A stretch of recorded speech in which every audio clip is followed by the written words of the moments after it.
Anyway, lovely to see all of you. Welcome, everyone. So as people are popping on, I want to ask you from last week, we did the death is certain meditation. Death is certain, if you remember. And we started with the very first point of the 9-point death meditation. So I was also going to say, Rhiannon, for your mom. And sorry, what's your mom's name? Sherry Sees. Yeah, Sherry Casey. Sherry. She's really my mom. So Sherry, don't be upset if we're talking about death and things. It actually has a good purpose to it. So that's okay. Her and I talk a lot about stuff. So yeah, that's cool. It's all cool. Great. So again, we were looking at the first point of the 9-point death meditation. I don't know if anybody had another chance to do that this week. There's no power in the universe. You know, when you think about it, you're definitely going to die like that. Hi, Larry.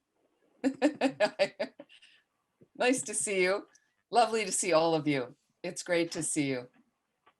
So again, you know, this is something that's going to happen. I don't know how that affected people last week, if anybody thought about it again. Any comments people would like to make? Anything at all? Excuse me. Okay, so we're all okay with death, right? Okay. Sheila's good with it. That's great. That's great. Anyway, thanks for joining. Okay, so let's take a moment to, again, we want to reorient our minds in the right way with a motivation. So a lot of us have already set a motivation earlier today, and we might have thought about the motivation again, but maybe not. Okay. So this is the perfect time. Once again, I'm directing my mind where I want it to go, rather than it being distracted, pulled here. You know, we want to be present for the class. If we're at a class, it's like you're in a gompa. You really want to be there, paying attention as much as you can. It's helpful for you like that. So you do the best you can. But again, how's your mind going? And the mind might have slumped today, and you might have been, you know, suddenly another mood, a cloud comes over the horizon of your mind, right? Maybe you had a really good day. So with the motivation, we can not only enhance a good mood, but you can rebalance a negative mood. You can kind of bring the mind more buoyancy by setting that motivation. And the crux of the motivation in this tradition is to help all living beings, to benefit all living beings. They say mother sentient beings, beings with a consciousness, with a mind, all of them, okay? So in our ordinary state as humans, we're limited in how we can help. But we know as a Buddha, fully awakened being, we're unlimited. So could we reach a place of that no limitations? Could we become a Buddha? And can we direct our energy in that way? But the real purpose is to benefit all living beings. And there's so many beings right now suffering on the planet, as we know.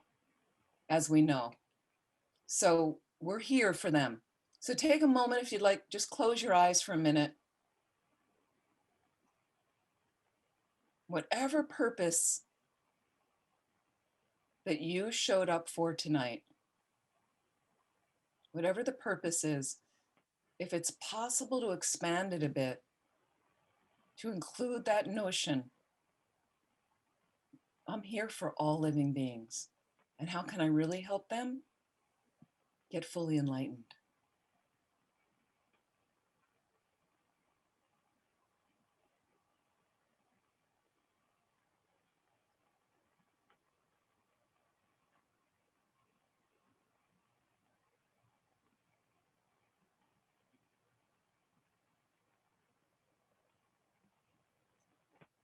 Just bring the mind to the breath for a moment.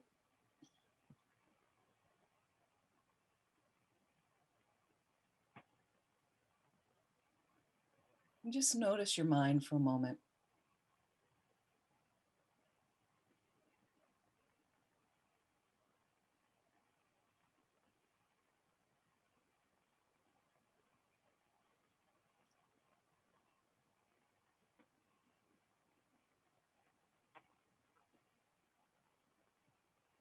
And you can let go right now any judgments you might find arising. You're just watching your mind. Whatever bubble comes up of thoughts, rather than attaching, oh, this is a good thought. That's a nice thing. Oh, that's a bad thought. Just watch. Relax and just watch.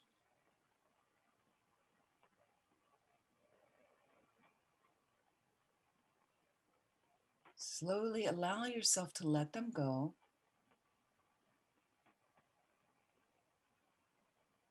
Just bringing your awareness more and more to this simple respiration.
And relax. And when you're ready, just slowly open your eyes.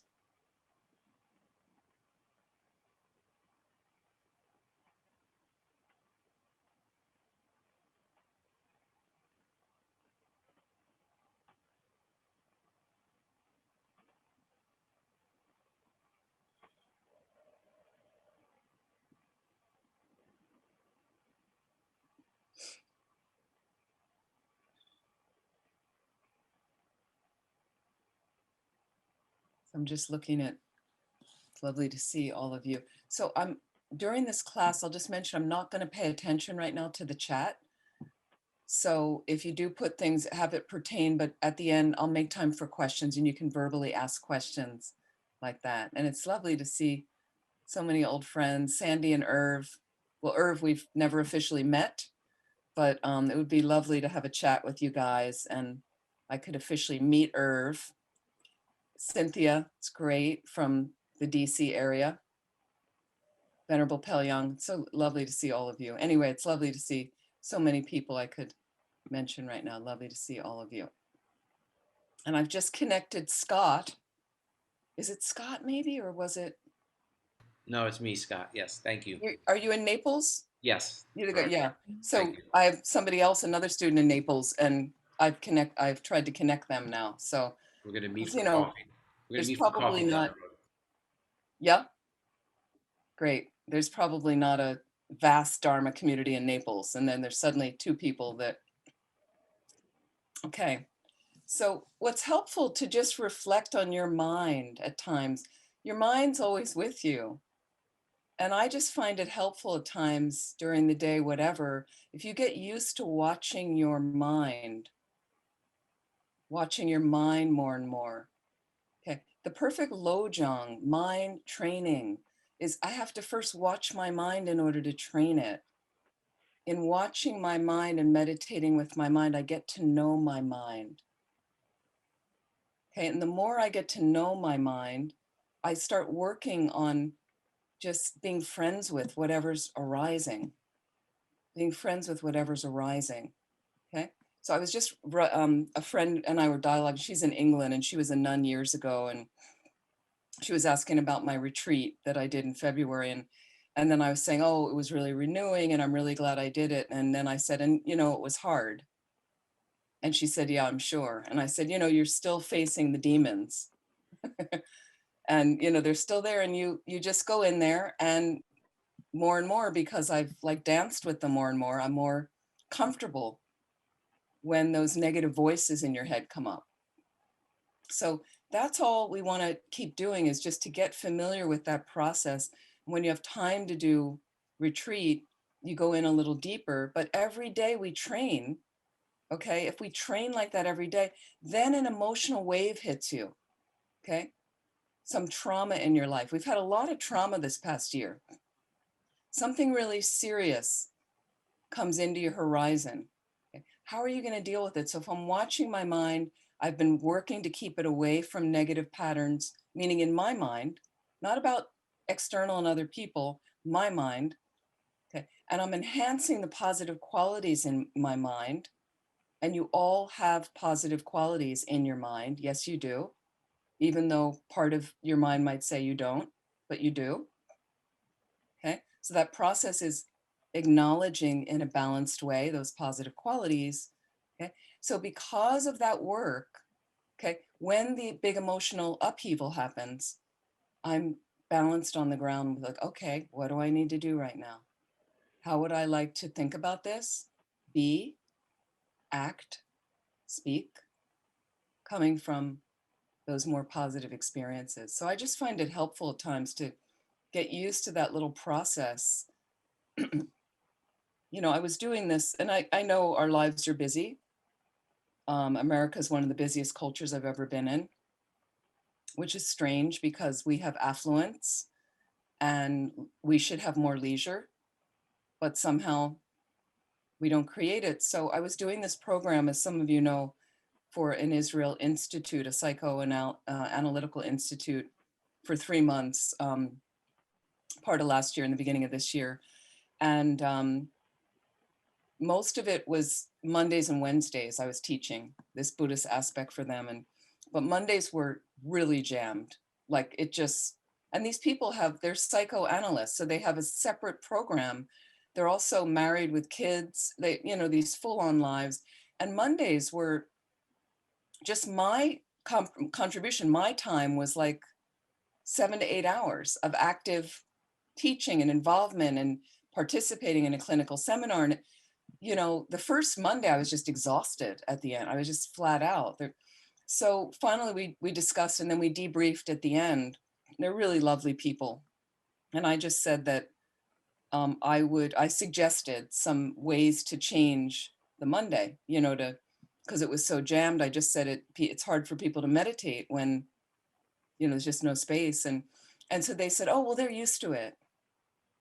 It's like, and I'm like, and I said, well, you know, I would like, you know, if we want, because they wanted me to do more. And I said to have it more relaxed so people have the space to really reflect. And, you know, I think 10 years ago, I would have been fine with that, but I'm not anymore, because you can't get space for your mind. And I don't find that so helpful anymore. I've noticed in my own process. So, you know, talk to me another time when I'm like running another retreat center. So, okay.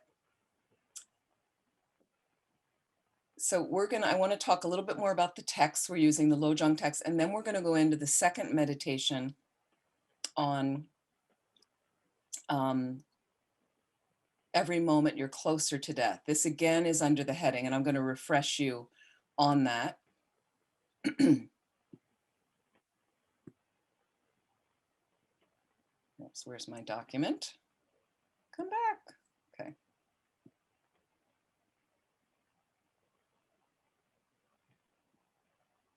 Okay. Just as a little refresher, we're looking at certain levels of mind training according to relative truth, conventional reality, not according to emptiness, but according to relative truth. And we were just looking at develop the attitude of being happy that sufferings arise. And again, this is strange for most people because most people do not want suffering, do not want suffering. So we had looked at A through D, just as a refresher, you know, It's suffering is a supportive training in turning away from samsara. So I had mentioned, look at Alam Rimbook this past week and just get familiar again, refresh yourself on the different sufferings of samsara. Meaning, there's a suffering of loneliness, there's a suffering of dissatisfaction, a suffering of uncertainty, a suffering of you're on top of the world, everything's great, but the next thing's going to be you're low, you fall, you topple. There's the suffering of meeting what we don't want to meet and separating from those we love. Like, so you slowly explore, let alone the sufferings of birth, old age, sickness, death, right? So the more and more you turn away from suffering, okay, what helps you then be taking refuge, deepen your refuge. So I was saying, explore who you're really taking refuge in. What are the qualities of the Buddha? What are the qualities of the Sangha and things like that? And then suffering as a support, training in dispelling arrogance. If you're a prideful person, by exploring suffering, it brings you down. You get humbled. When I've been really sick or something happens, or you're waiting at the doctor and it might be serious, what they're seeing you, and suddenly you're, there in the low, that this could be happening to me and suddenly I'm really sick or something. And it suddenly changes your whole dynamic. And then you get the diagnosis, no, you're not sick. And suddenly you forget all about that moment. So it's a succulent moment when you have those scares, if you use them properly, if you use it properly. But what happens I've had friends with really serious cancer. One of them wasn't sure, he had to have major surgery suddenly, like it was urgent, and he had a family and his kids weren't grown yet. And I remember, like, when it hit, and he had a little bit of arrogance, and then it hit and he was just flattened. Like, it just totally took him off. I mean, it literally took him off his feet, but it mentally, emotionally did. And he had to totally reassess, like, the way he was doing his life. Like, it really made him think. And then slowly, as he recovered and found out it wasn't cancer and it was treatable, and he got further away from the emergency, his life was threatened. His entire being was threatened when that happens.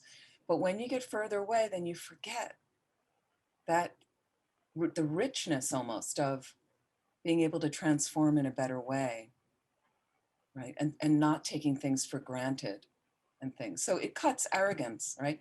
And then suffering as a support for purification practices, super helpful. So we want to use it in ways like this. So it's a way that we start seeing, I could welcome suffering because I can use it in those ways. If you never suffer, you'll never understand the nature of samsara. So it'll be very hard for you to develop pure renunciation, which you need on the path to enlightenment. Pure renunciation. Again, true renunciation is an attitude. It's an attitude. It's not giving away your belongings. It's not about things like that.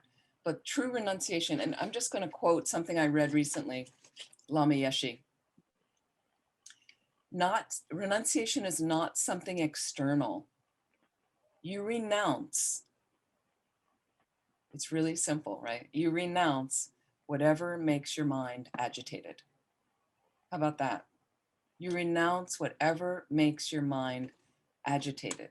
We don't get it. We don't get it because we're kind of taught that agitation can be a beneficial state. To get angry at somebody that's not delivering your food on time, that messed up the order, that gave your Amazon box to your neighbor, that isn't serving you in the shop quickly enough.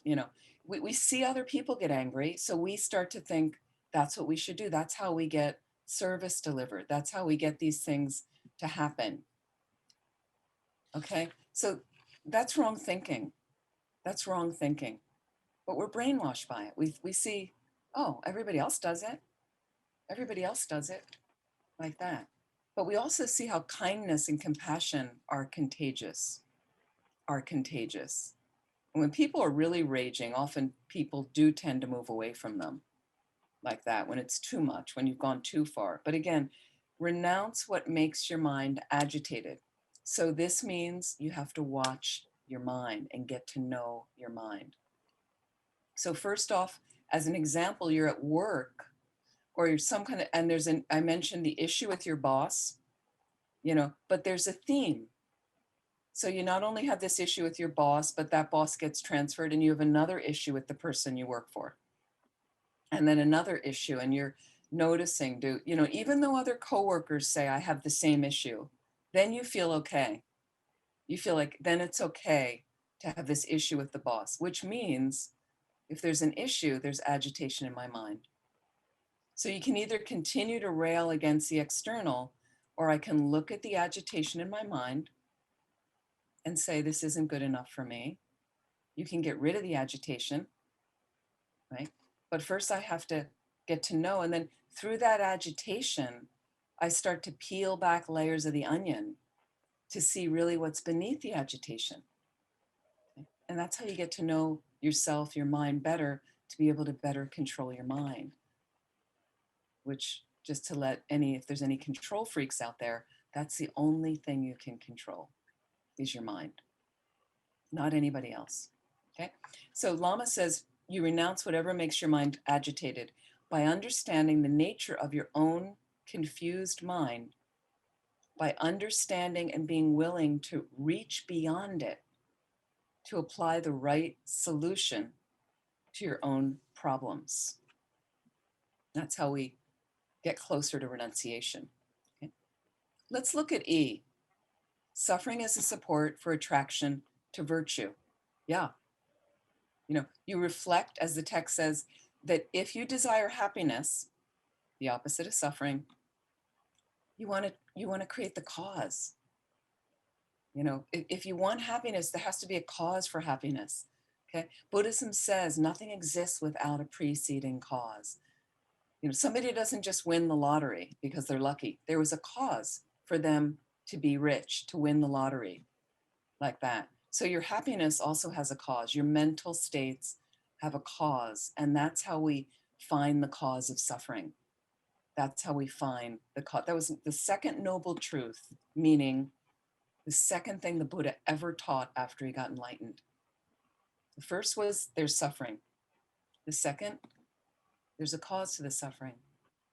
So suffering doesn't exist inherently for all time.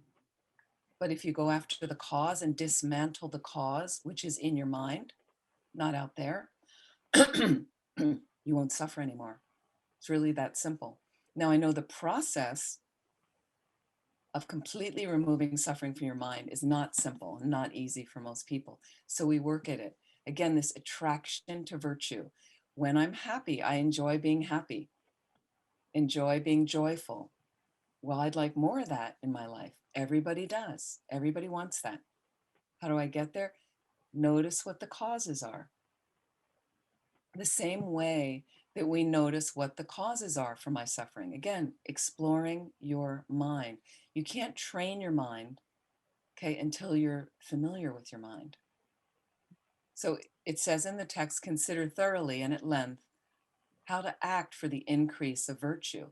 So we want to get familiar with what, this led. I was so happy that day. So what led to it? One example I'll give, actually, I think Larry was part of this. Larry, I forget when you came to Vajrapani. Were you there in 97? I've lost Larry for a second. No, I was there 2002 to 2005. Okay. Okay, so we hosted a most secret Hayagriva retreat with Lama Zopa Rinpoche for a month, Vajrapani Institute.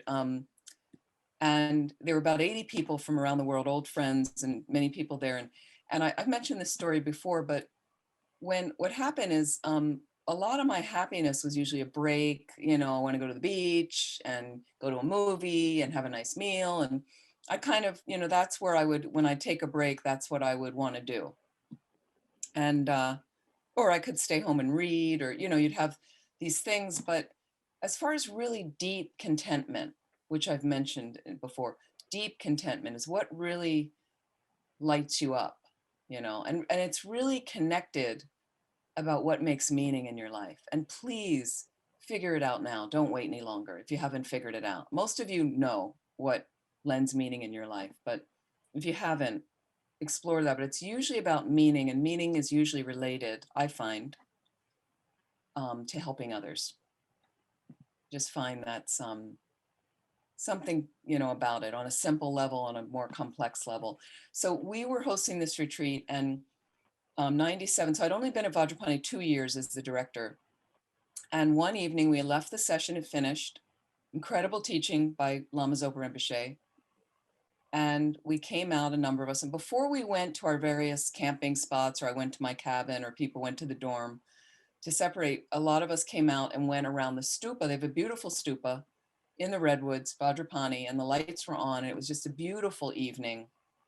And I was walking around the stupa with several really dear friends that were on the retreat, and I was so high, and I just thought, I want more of this. Like, this is really happiness for me. This is really deep contentment. Like when you feel totally in sync with the universe. Like I knew I was right in the right place, doing what I wanted. Rinpoche had asked me to go there. And now in the middle of this retreat, it was going really well. Rinpoche was happy. All the retreaters were happy.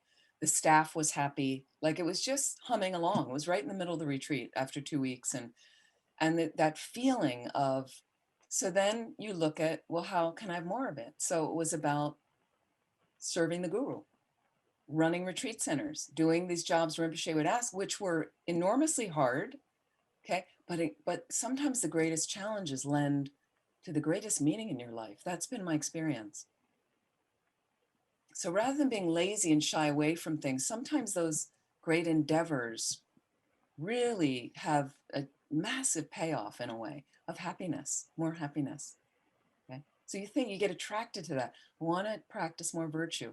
I want to deepen my path somehow, because I find in that, for me, it really lends to deeper and deeper happiness, to eventually for me getting ordained, where I just wanted to limit more distractions that kept me away. So using suffering as a support that attracts you to virtuous activities. Let's look at F. Put page numbers on this? No, there's no page numbers. Okay. Suffering as a support for training in compassion. Reflect that, like myself, other sentient beings are also tortured by the same or greater suffering. Train yourself to think how good it would be if they too were free themselves from all sufferings. Okay, by this means, you'll understand the way of practicing loving kindness, okay, that intention to help those who are bereft of happiness. So we understand, for the most part, compassion and loving kindness, those experiences. So we can use suffering. I'm not the only one suffering. I'm not the only one suffering. And there was something recently, I heard somebody with the pandemic, related to the pandemic, and they were saying, well, I'm okay. Like referring to themselves, like I'm, and I just thought, well, they're like, what's the problem? It's been great. I've been home, and I've been, with my dog, walking my dog, and, and I just thought there's a lot of people suffering on, so the suffering arises, and it helps us train in more compassion. It's not just about me. I want to have loving kindness and compassion for myself. Yes, that's important. Okay. But and when I have it for myself, okay, I can disseminate it more for others. When I'm comfortable with, and I am treating myself kindly, that helps me treat others kindly as well. And realizing others deserve the same kindness, like that. The last in this section, taking suffering as a support of the meditation that others are more dear than oneself. The fact that one is not released from suffering is the result of cherishing oneself since beginningless time. So now practice cherishing others. That's the source of happiness and virtue. That's what the text says. So again, We know cherishing ourselves is a problem, and we hear this over and over in Buddhism. Self-absorption, selfishness, over and over, cause of suffering. And in the 7-point mind training and Master Atisha's slogans, one of the most famous ones is place all the blame on one. This is a great thing to put on your refrigerator. Place all the blame on one, okay? Because we are a blaming culture, I find, frankly. We're a blaming society. Maybe the world is in general. It's external. My unhappiness is external from me, and it's your fault. You're doing this to me. It's my boss. It's the jerk in the car who's getting in front of me. You know, it's the rude person at the supermarket. It's the person that took the last tomato that I wanted. It's all external like that. Really? Okay. Buddhism says it's the mind. So this very famous slogan, place all the blame on one. What's the one? What are we blaming? What's the one? Anybody? Self-cherishing attitude. You're self-cherishing. Thank you. You're self-cherishing. That's it. That's the only thing there is to blame. So this is training ourselves in that. Can I, every time that cloud comes across my horizon and suddenly I'm not happy, right? Check. What are you thinking about? Self or others? You have to catch yourself. What am I thinking about? And as soon as I turn the thought, others, as soon as I turn it on, I wonder what their experience is. I wonder what their experience is. The cloud tends to evaporate more quickly. We try.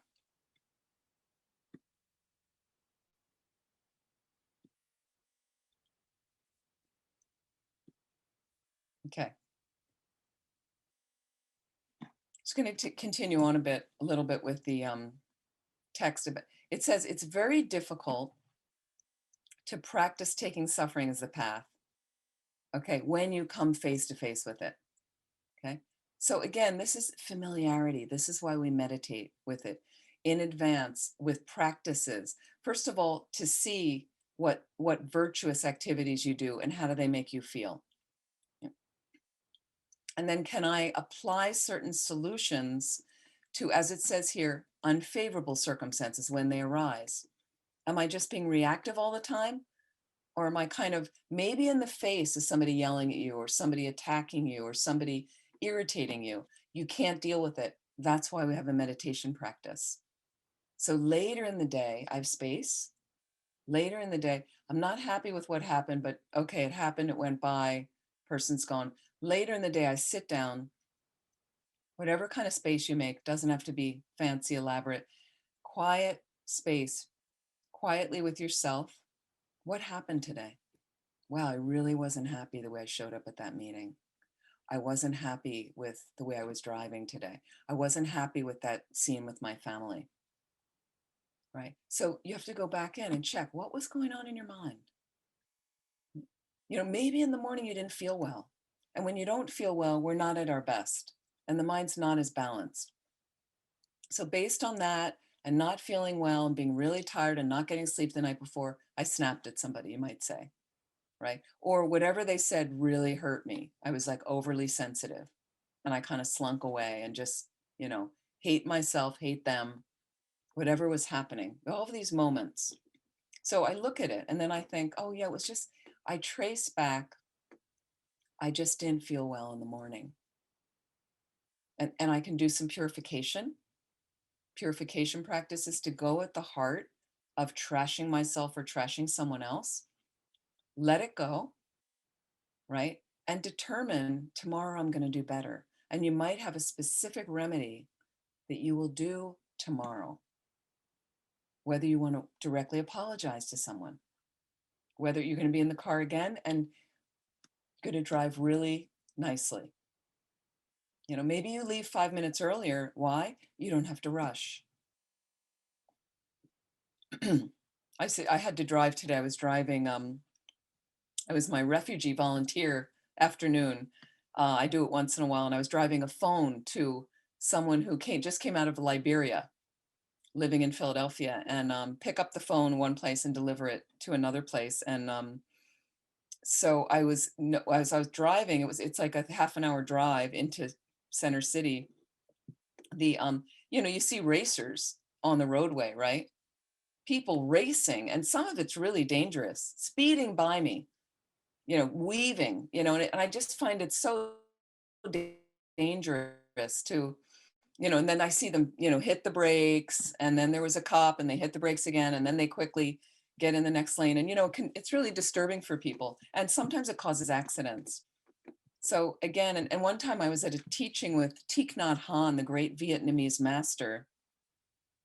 And when he teaches, if you've ever heard him teach, he speaks really slowly.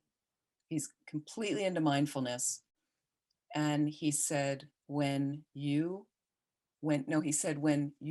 car goes fast, go. So it really made me think, because you have to be very alert. And I had a very nice leisurely ride today in my car in the right lane. Just, I don't go out very often. So it was really like, it's very much like coming out of retreat. I was like a little bit spaced out, but like looking around and going, oh, wow, the airport and what's happening here, that feeling. So, and then I'm having a problem with this document. Okay. And then again, to continue on, it's not enough simply for suffering to support virtuous practice. Okay. You have to realize perfectly, okay, that this is what has happened should certainly obtain a strong and stable continuity of joy. Okay. Which is brought about by the realization that the suffering is supporting my practice of virtue. Again, so we're really getting into that space where I realize this is what's really what I'm using the suffering for. This is what I'm using the suffering for.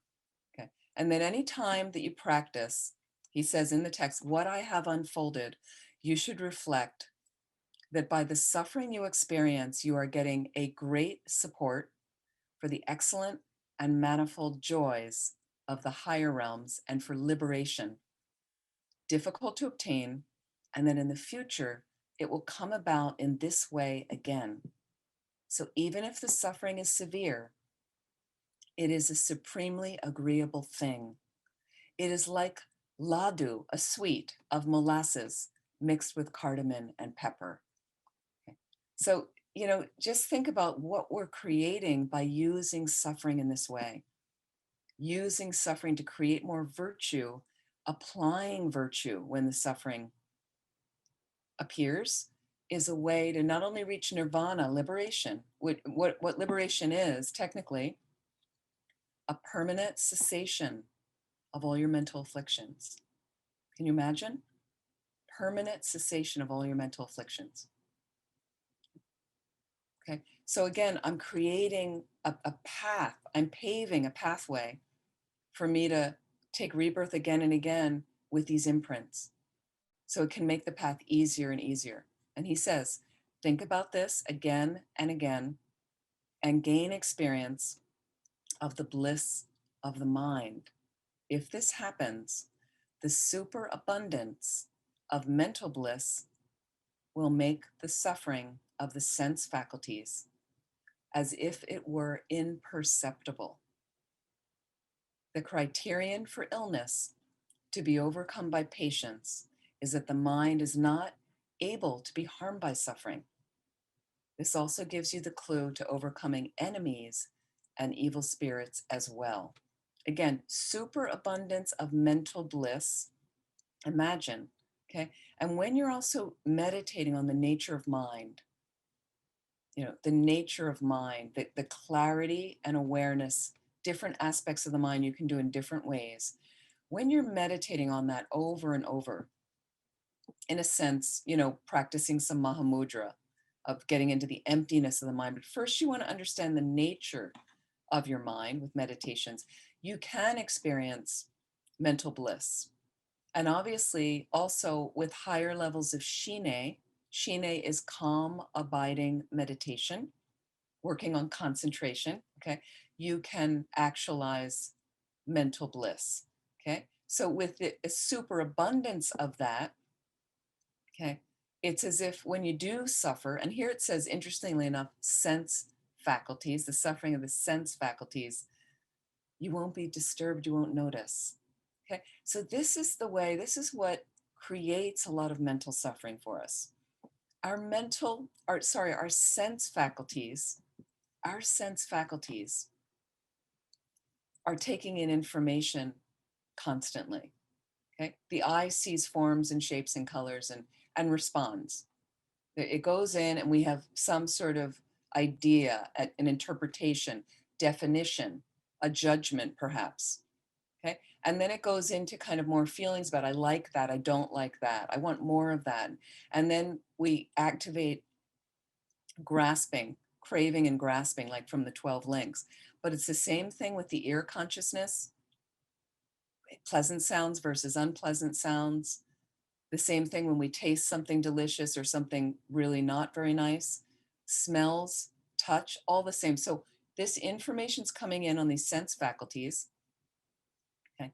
And a lot of it lends to disturbance in the mind because it either creates craving and grasping, okay, which perpetuates that ring of suffering, the cycle of suffering, like the 12 links, okay, and all those other things, or it creates intense aversion to something. Here comes my boss. Oh, great. You know, all you're doing is seeing, but immediately, I don't like him. I don't want, disturbance in the mind.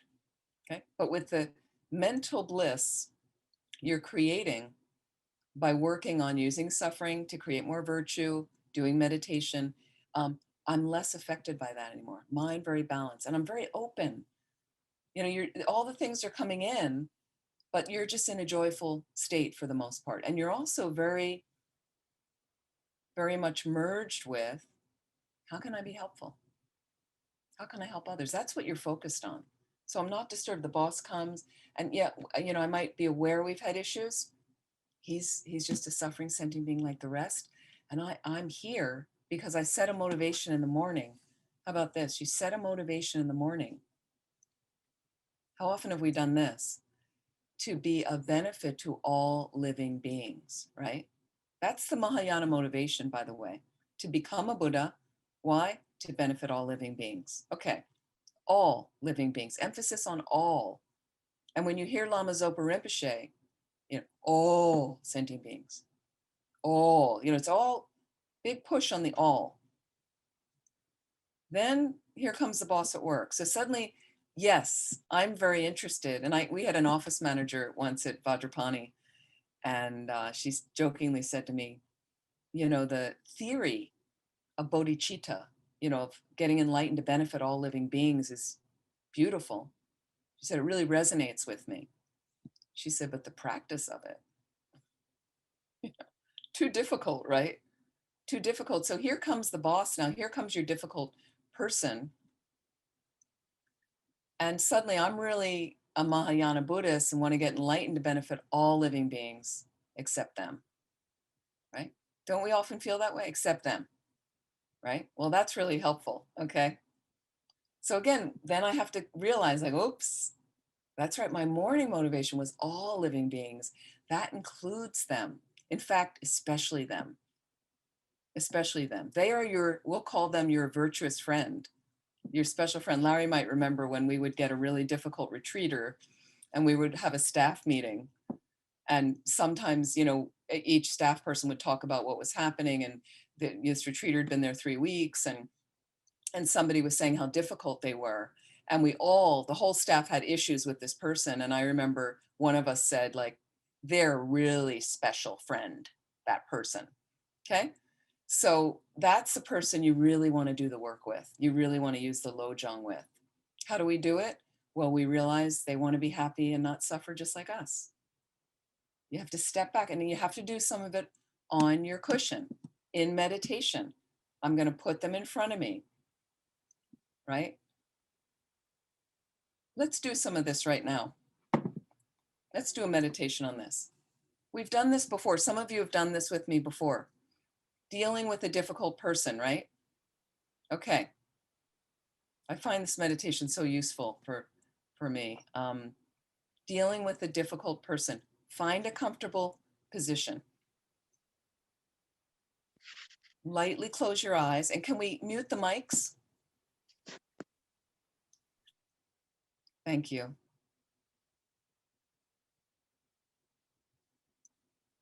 Slowly bring your gaze inward.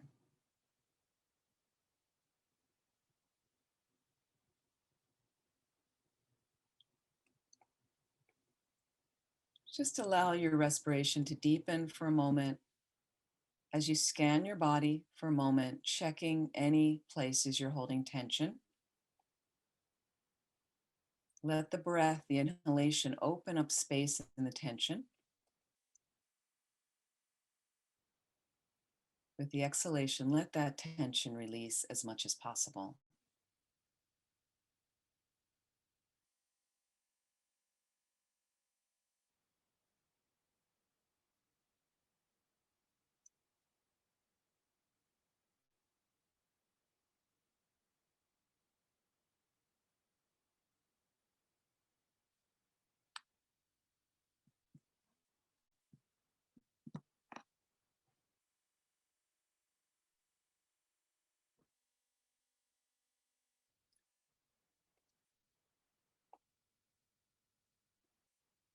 I'd like you to choose one challenging person in your life. So if you don't really have somebody personal to you, you can choose a world leader or somebody in the news, but it's much more effective to use somebody that you deal with at times in your life. Just one person. Don't obsess too much about this person, that person. Just choose somebody and put them in the space in front of you, facing you, as if they're really there. And as you look across at them, I'd just like you to notice your body and mind right now, how you feel.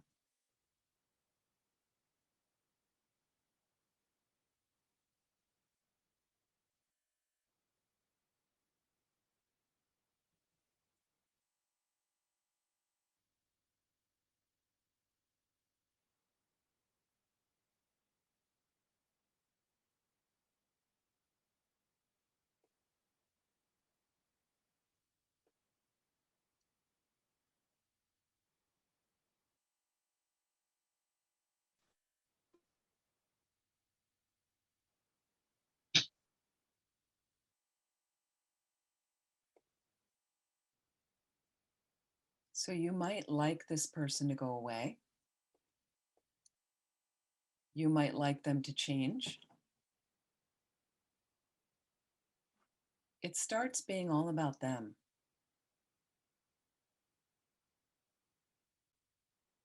As Master Shantideva mentions, you're trying to cover the whole planet with a soft material so that it's comfortable for you to walk around. External. What if I were to put the soft material on my own 2 feet and walk around? What if it's my mind that I need to take care of in relation to this person? What if there are karmic seeds in my consciousness that cause that's having this person arise as difficult right now? So let's explore.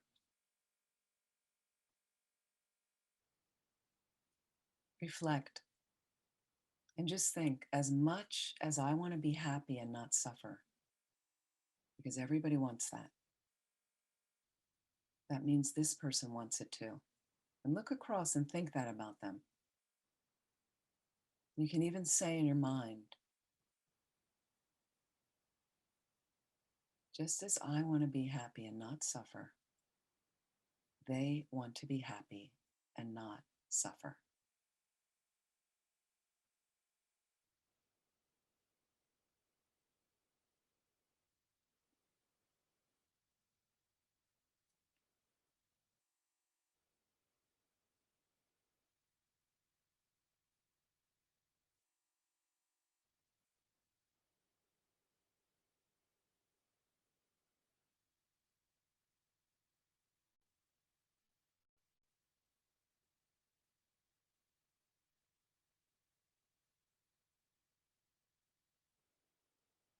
And isn't it interesting for both of us that happiness is fleeting and passes by quickly? We can't hang on to it. And suffering seems to rear its head again and again for both of us. We both have these things in common. Isn't that interesting?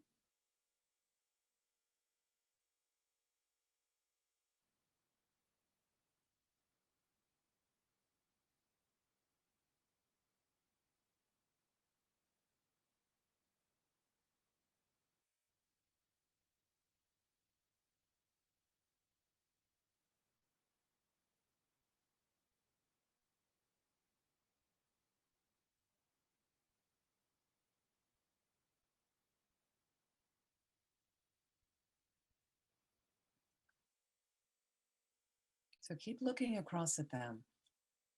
According to Buddhism, every being with a mind, with a consciousness, has something called Buddha nature.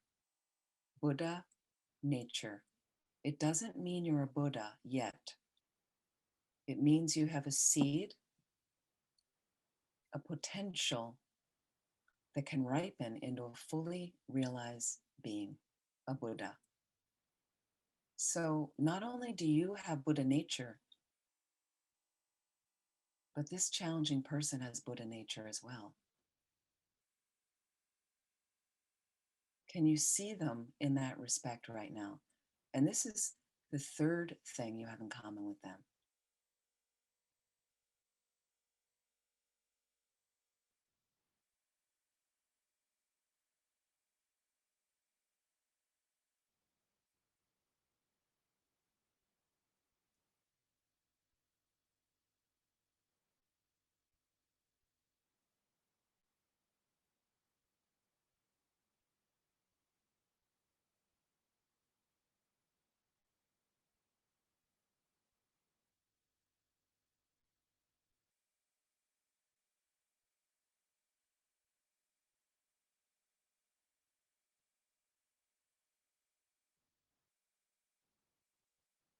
So you may think they never seem to display any part of their Buddha nature.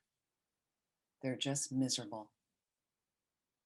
They're just so irritating, so offensive, so intrusive, whatever it is, so needy. People have different types of obscuration covering their Buddha nature, different veils of delusion. Delusion meaning things like confusion, anger, pride, jealousy, attachment, fear, insecurity, depression.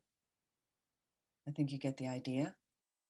We all have different levels of veils of those in our mind. If they're more obscured than you, how can we not have compassion? They may do and say irritating things. When a child does it, we have more compassion. Now, it's not that this person is a child. We should say they're an adult. They should know better. Obscuration and delusion keep all of us from knowing better, from knowing the truth. So isn't that interesting now that I also suffer from obscuration and delusion? In fact, as long as you haven't had a direct perception of emptiness, your view is always mistaken.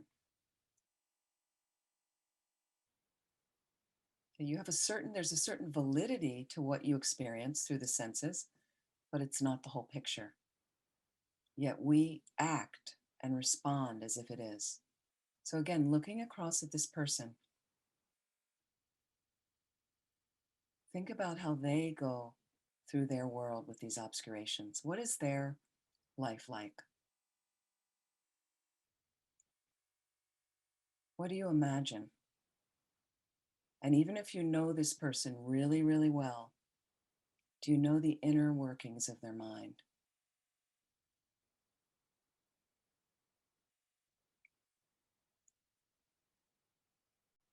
Can you allow your heart to open a little bit more towards them with compassion, wishing them to be free of the suffering?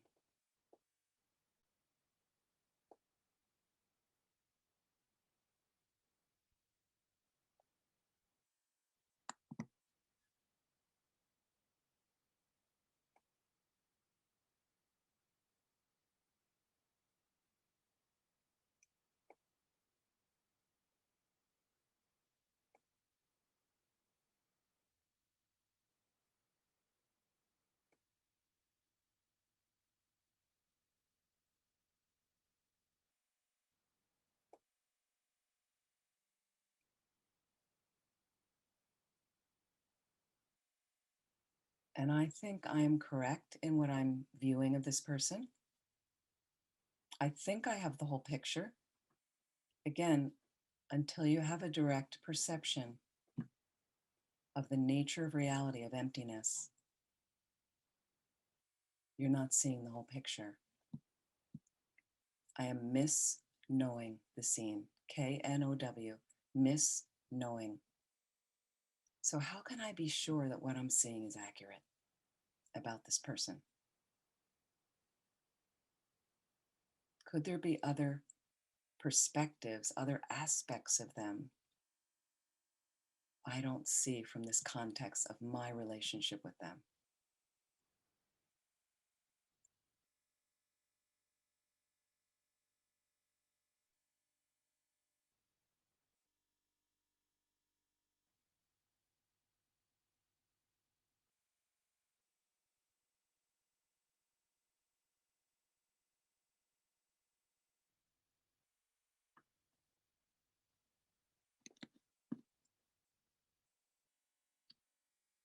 So another great exercise we can do, part of the bodhicitta meditations and teaching, is to exchange self with other, exchanging ourself with others. We don't become somebody else. But what if we were that person? What would it be like to be them? Take a moment as if you're looking out from their eyes back at you. What's it like to walk in their shoes for a day? You're getting out of bed as this person. What's that experience like? Really try to be them for a moment.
Then come back into your own body, looking across at your challenging person. And just note, has anything changed or shifted a little? Or is it the same?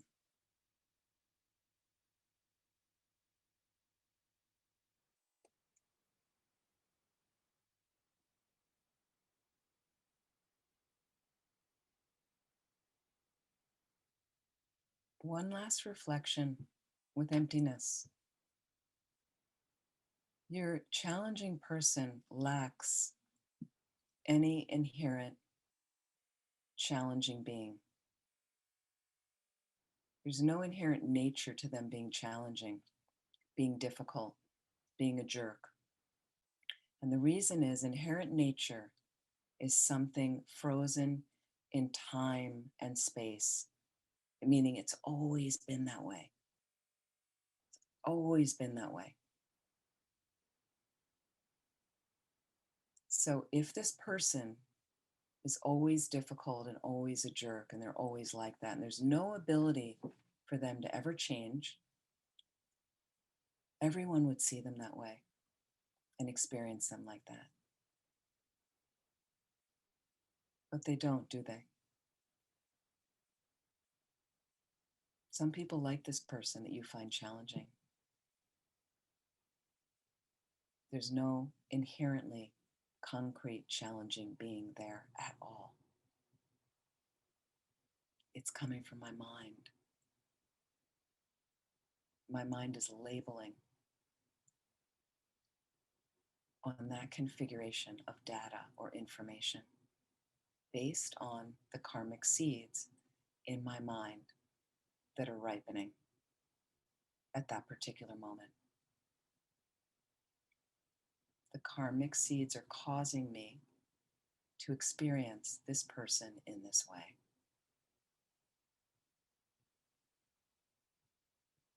How do I want to change it? Acknowledge karma's interplay with emptiness and continue to exercise compassion, loving kindness, touching reality, as Lama would say, touching reality. You get a story going, negative story and judgment about someone. Poke at your mind, ask yourself, is it accurate? Is it accurate? Is that the whole story?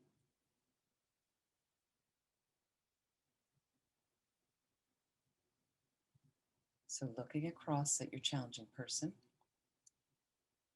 acknowledge them now in any way you like before we let them go back into the space.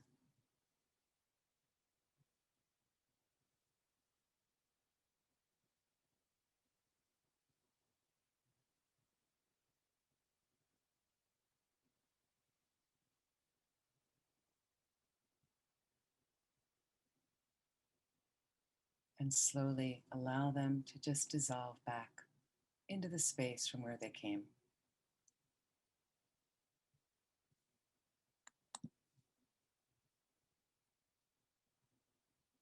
Please relax, and when you're ready, please open your eyes.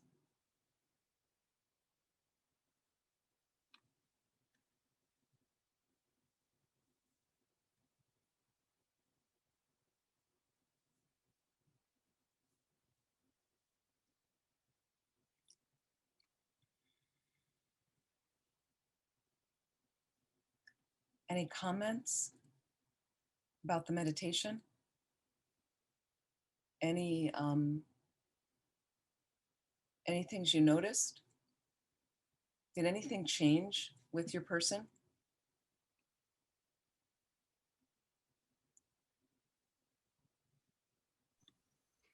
Well, I was softer around them. Like I was more compassionate. Like I wasn't so harsh. I had a more loving feeling towards them and what their suffering may be, that I wasn't even looking at them. And so it made me ease up on my either resentment or anger, whatever I was feeling towards them, and had more compassion for them. Thank you. Thank you, Maureen. Because again, that when I mentioned place all the blame on one, self-cherishing, okay? What we do is we're blaming the other person. I want them out of my space. It's just irritate, nobody in the office likes them. You might have a thing.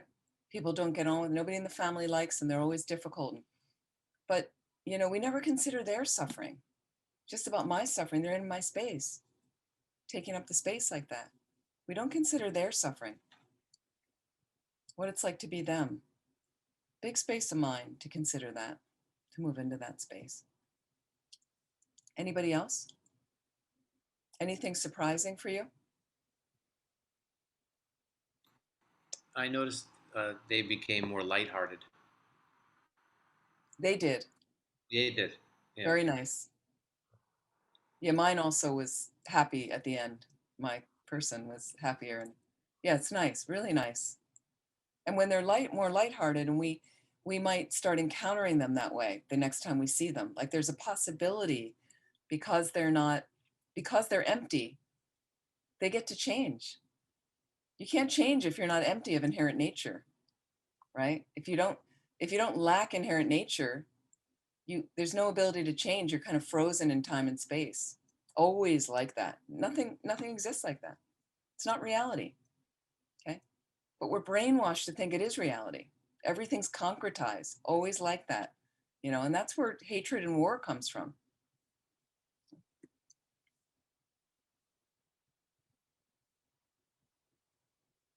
Okay, great. And it's nice. Oh, your person was happier too.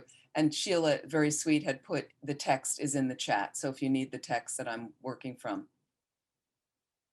Okay, but when we put the blame in ourselves, if we usually blame ourselves, it would be easier if you unmute and talk, but maybe she has trouble. I don't know if English is her first language. Okay, when we put the blame on ourselves, if we usually blame ourselves, it can be difficult. So you're not putting the blame on yourself, you're putting the blame on your self-cherishing. It's a big difference. You're not at all blaming yourself. Okay, in Buddhism, you have to realize you're a good person. You have Buddha nature. Okay, you're blaming self-cherishing. When my mind gets self-absorbed, selfish, that's what I want to kind of take out because that prevents you from being happy. Does that make sense? Okay, great. Yeah, be very clear. It's self-cherishing. Again, self-cherishing, not yourself. In fact, we really need to be buoyant with ourselves because we're very, very hard on ourselves in the States. Not only in the States, many, many cultures, very hard on ourselves. And we come from this worthless feeling, low self-esteem, as we know, worthless feeling.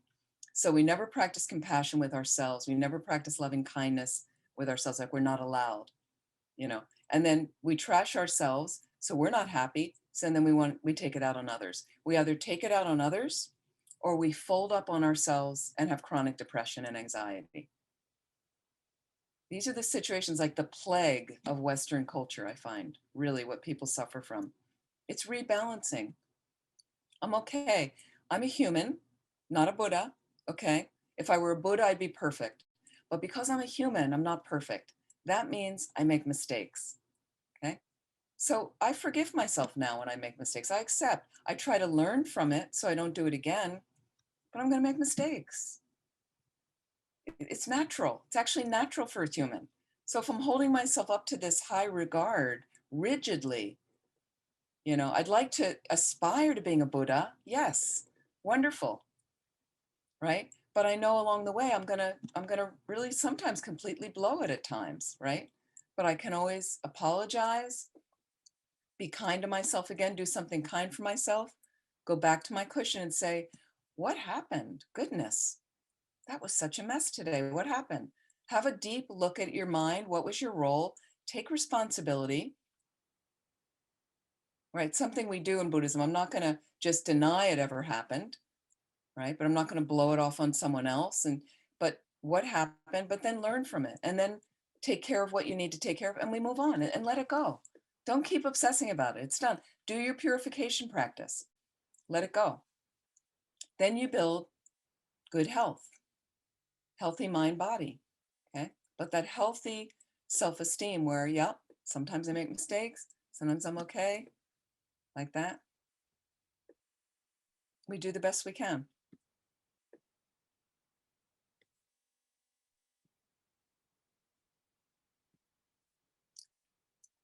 Okay, a little bit more.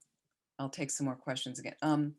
Okay, so as mentioned above, reversing the thought of dislike for suffering is the foundation of taking suffering as the path. So we're reversing again, this whole text is about reversing the thought of disliking suffering as the foundation of taking suffering as the path, because while your mind is disturbed and your courage or interest is extinguished by anxiety, you can't turn suffering into the path.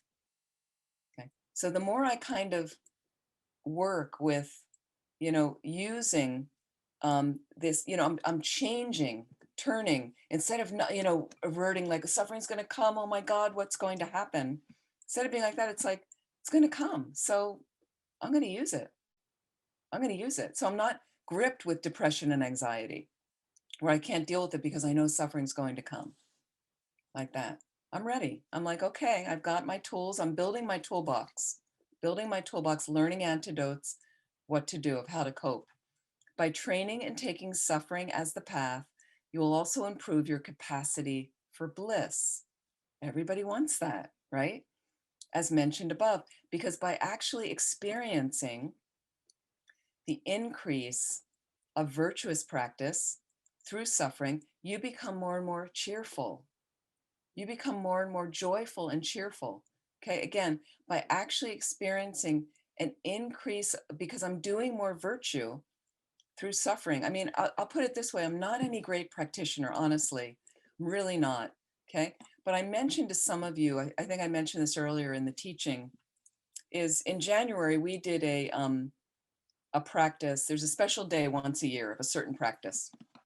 And some of us like to do self-initiation. Once you've had the tantric empowerment and you've done the retreat, full-on retreat with, 100,000 mantras, whatever, properly, and you've done the big fire puja to purify mistakes, you can then on your own do self-initiation. You can do a short one every day. This one, long-wise, is like 3 to 5 hours. So I mentioned they set it up. The London Center hosted it via Zoom, and 80 of us joined from around the world, and my friend in Northern Scotland led it. And it was great. And so I've been, pandemic, living alone. I'm not near a Buddhist community. I've been teaching online, but I'm pretty isolated from a Buddhist community. And we used to do those kind of practices all the time when I lived in California. And there were constant group practices. The tsogs were very big. Many people came.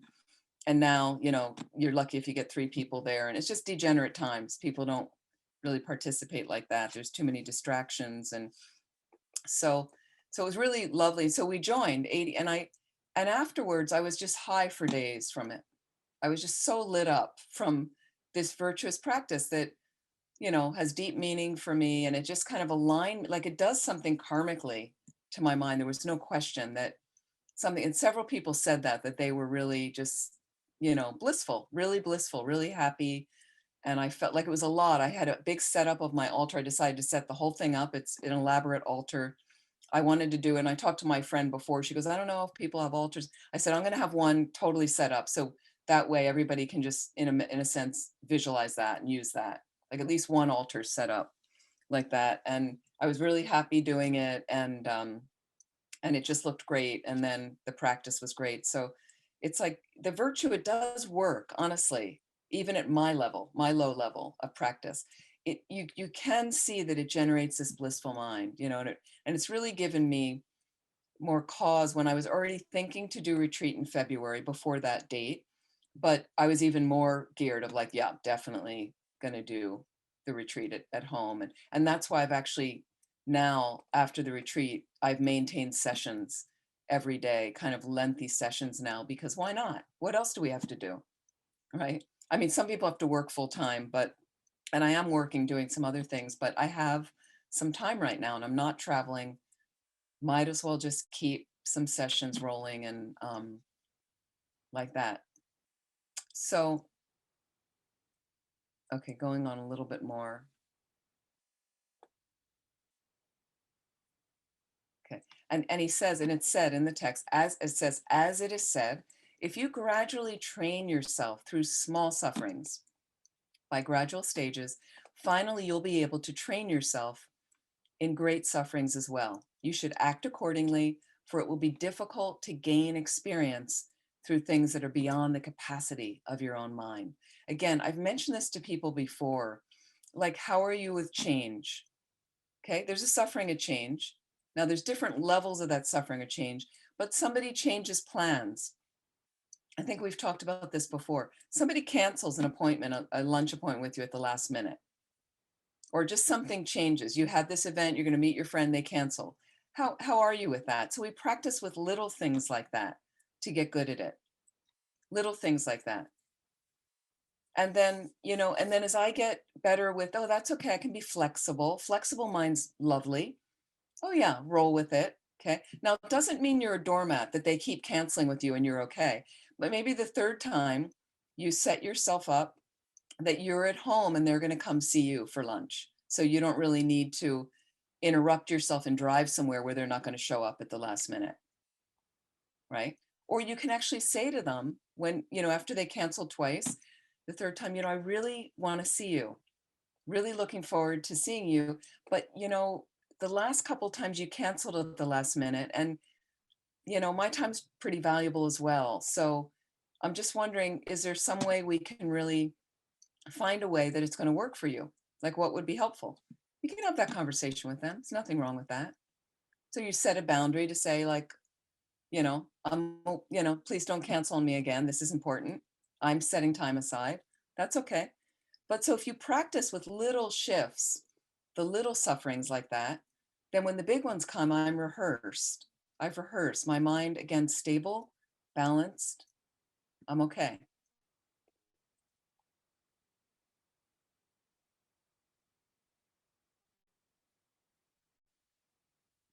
Yes, Larry. Larry's writing a message. I did hear that you are coming down there for a retreat, Land of Calm Abiding. I'm very happy for you. It's fantastic. Okay. How are we doing with? Okay, so I just want to check in. Any questions right now? Sheila, please. And Sheila, thank you for hosting. I so appreciate. Thank you to Shanti Davis Center for making this possible. So thank you, Venerable Amy. So I have a question about self-cherishing and sort of where to draw the line with abuse. So you're with a difficult person and you're working on your self-cherishing and your attachment. But where does that become where that difficult person is really abusive? Like, how do you distinguish that? I'm not quite sure how to put it. Great. No, great question. So boundaries are really, really powerful and I find really beneficial and helpful. And my teachers set boundaries very clearly. Abuse is not okay, whether you're inflicting it on yourself or someone's inflicting it on you, or you inflicting it on someone else. It's not okay. And there's mental, emotional, and physical abuse.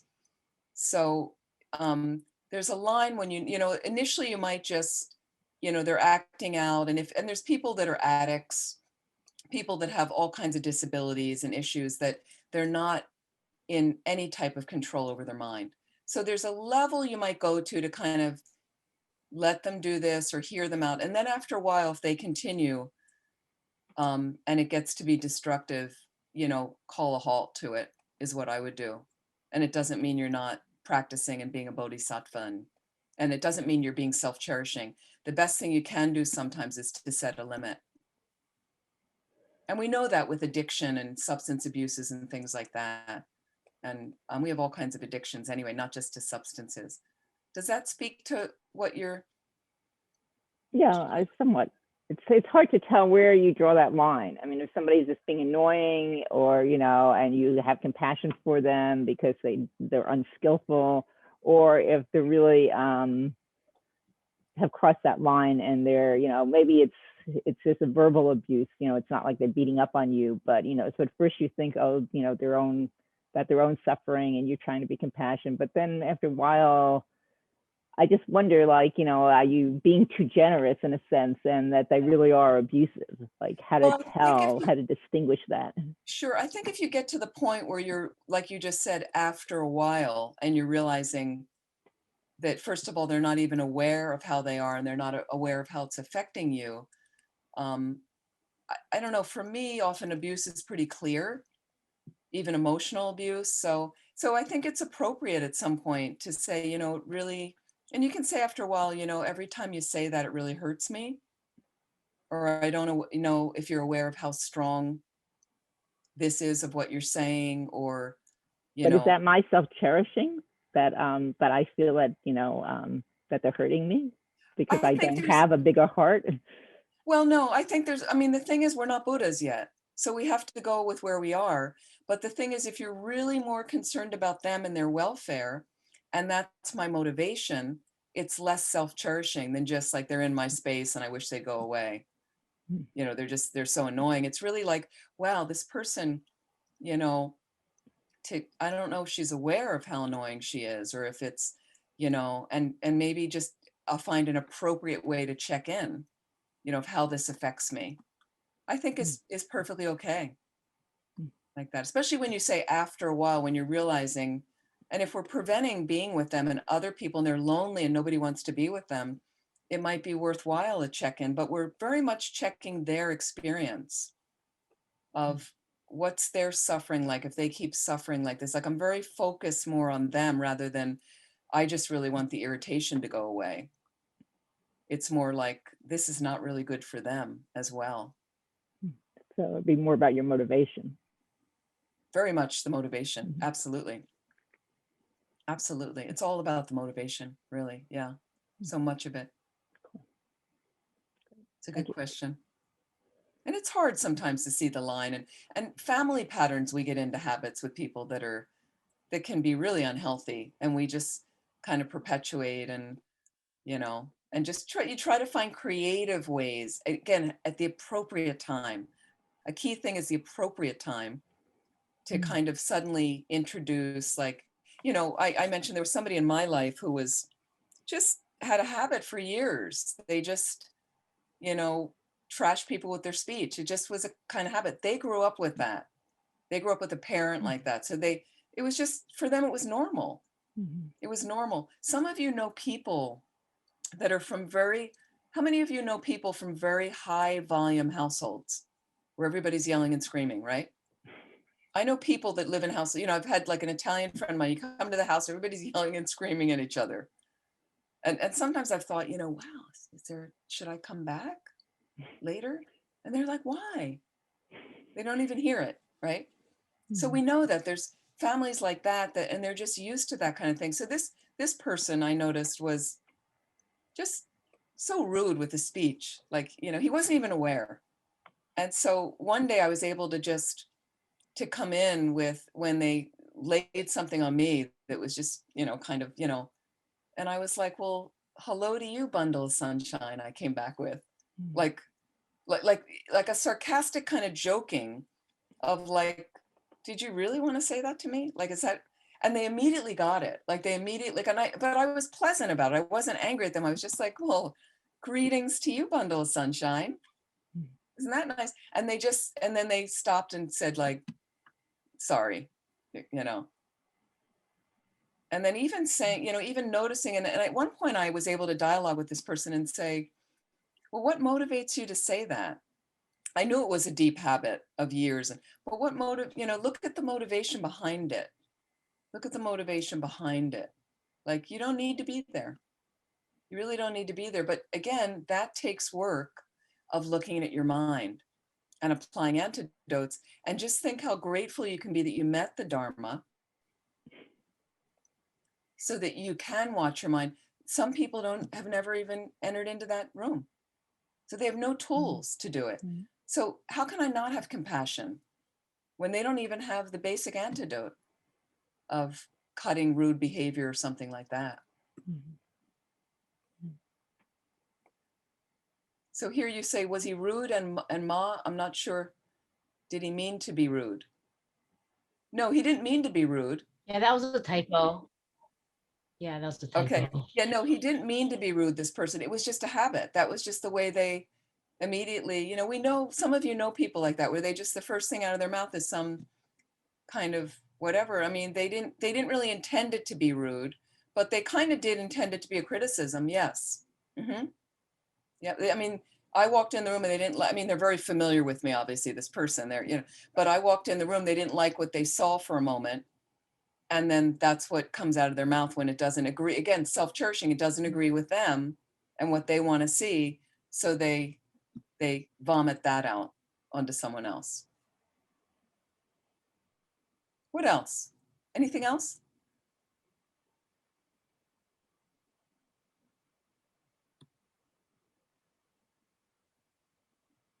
Okay.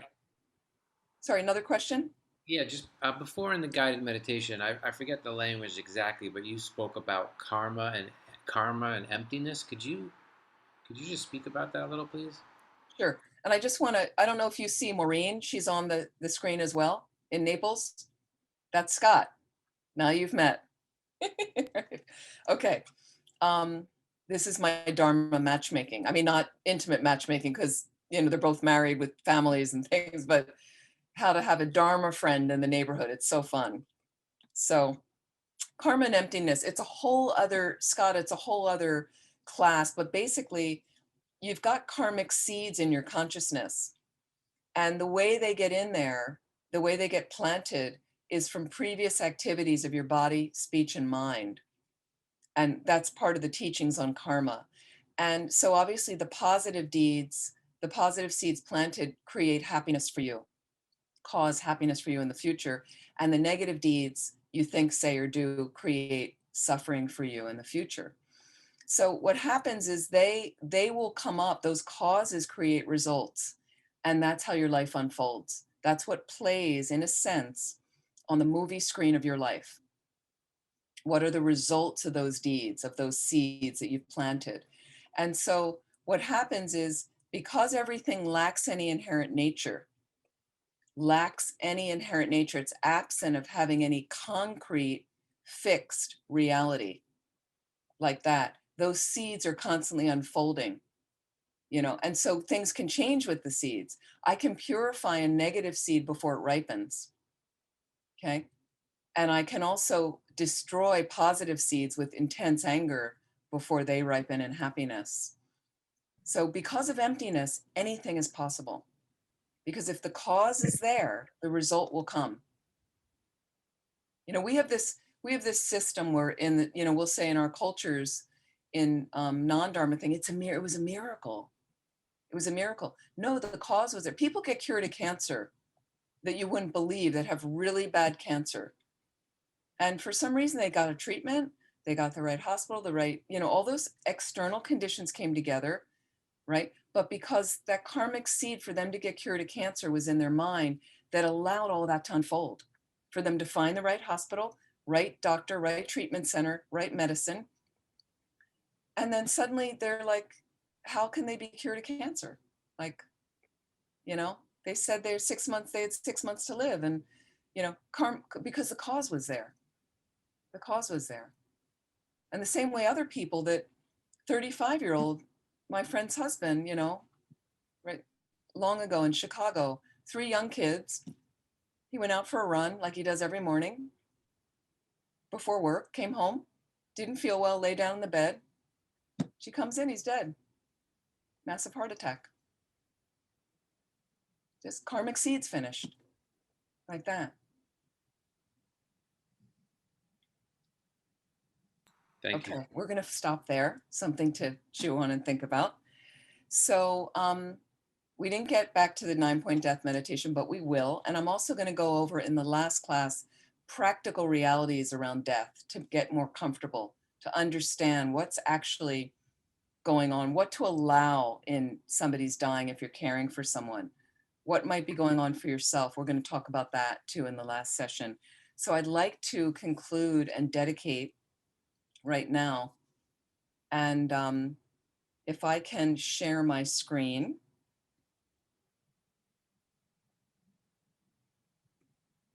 Just we can read together some from Rinpoche, some dedication prayers. And these are ones Rinpoche specifically was saying are good during the COVID period.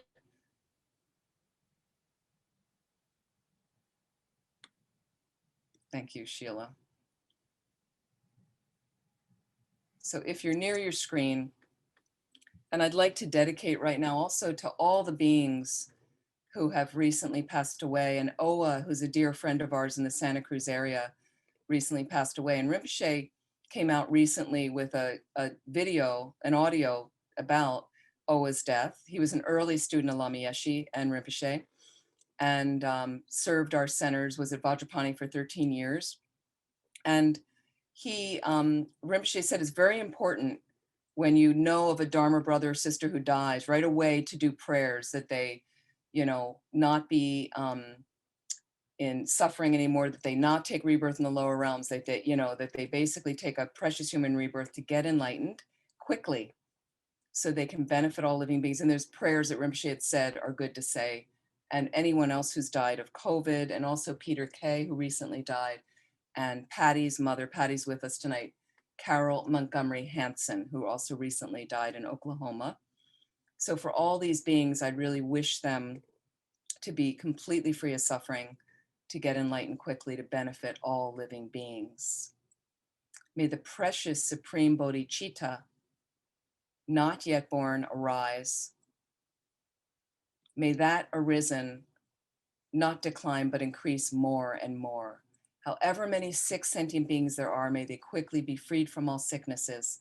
May all the sicknesses, without exception, of transmigratory beings never occur again. In all my lives, sorry about that, never separated from perfect gurus, may I enjoy the magnificent Dharma. By completing the qualities of the grounds and paths, may I quickly attain the state of Vajradhara. And this very important dedication and emptiness, Rinpoche says this is one of the most important, due to all the past, present, and future merits collected by me, the numberless Buddhas, the numberless sentient beings, which are completely empty of existing from their own side. May I, who am completely empty of existing from my own side, achieve the state of full enlightenment, which is completely empty of existing from its own side, and lead all sentient beings who are completely empty of existing from their own side to that state, which is completely empty of existing from its own side, by myself alone, who am completely empty of existing from my own side. And for the long lives of our precious teachers, for His Holiness the Dalai Lama, the wish-granting, wish-fulfilling jewel, source of every single benefit and happiness in this world, to the incomparably kind Tenzin Gyatso, I beseech, may all your holy wishes be spontaneously fulfilled.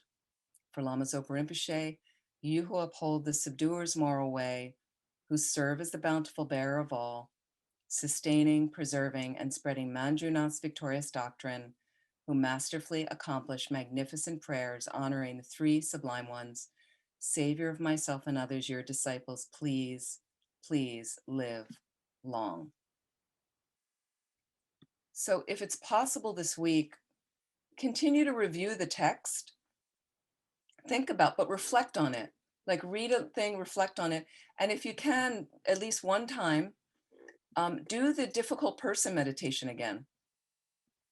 These meditations are designed to do them over and over and over. That's how it really affects change in your mind. So please be well. I hope you're well. I'd also like to really pray for our sisters and brothers in Europe, because they're once again having another difficult time with COVID, a lot of lockdowns and the spread, and it's just a long haul at this point. So it's really difficult for them, and we can direct some positive energy there. Thank you so much. I haven't been making a lot of tsatsas recently, but I'm going to start soon. If you want any of those Buddha images, contact me through my website, amymiller.com, and I will pack up a box. If you can just cover the shipping, which is just under $22, I will send you a box in April. I'm going to get some of them out in April and crank up production. Thank you so much. Thank you.